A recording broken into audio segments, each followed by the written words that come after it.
In this episode, we're getting in the garden for the first time this year and getting our peas started. Hello and welcome to another lifeonourhomestead.com video. My name is John and welcome.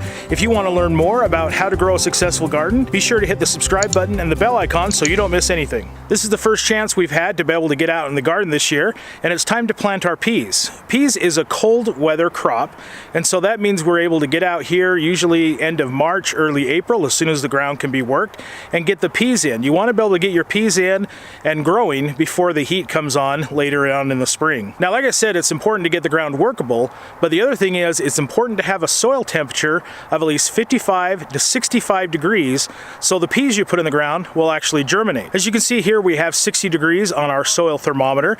Now, this is at the end of the day, and so things are cooling off already out here, so it's certainly been warmer during the day, and so this is the ideal time to get the peas in the ground.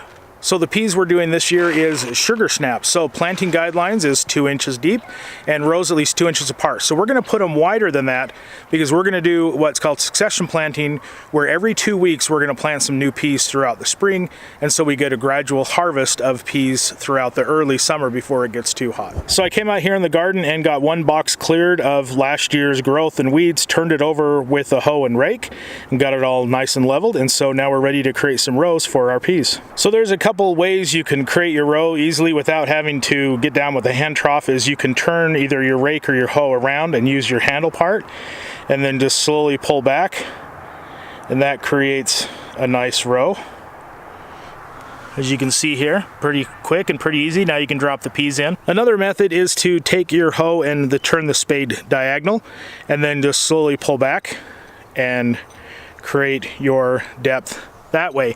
Now this works if your growing bed is nice loose soil. So as you can see here, I'll kind of pull back, and I'm of course using only one hand, but I'm able to pull back the soil pretty effortlessly.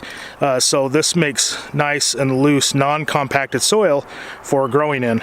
So now that all my peas are in their troughs, I'm just going to go ahead and use the rake to gently pull back the soil and cover up the peas. So with your rake, make sure you're using the lesser end like this one, or if you just have a bar across the back, just use the bar. Don't use the tines.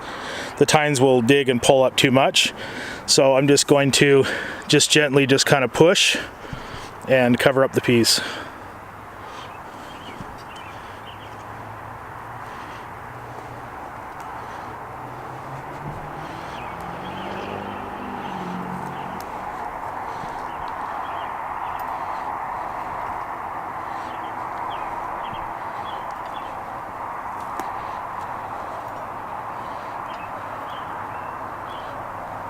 So the next step is watering. Now, because I haven't turned on my irrigation system, I'm just using this hand pail with just some tap water from the house, and so you just want to gently just give the row a nice soaking.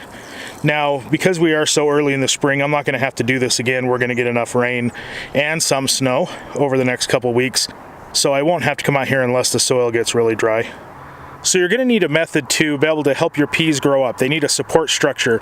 So the easiest way I've found is I found these metal sheets, and you can find them at Home Depot or Lowe's in the concrete. They're called concrete remesh sheets.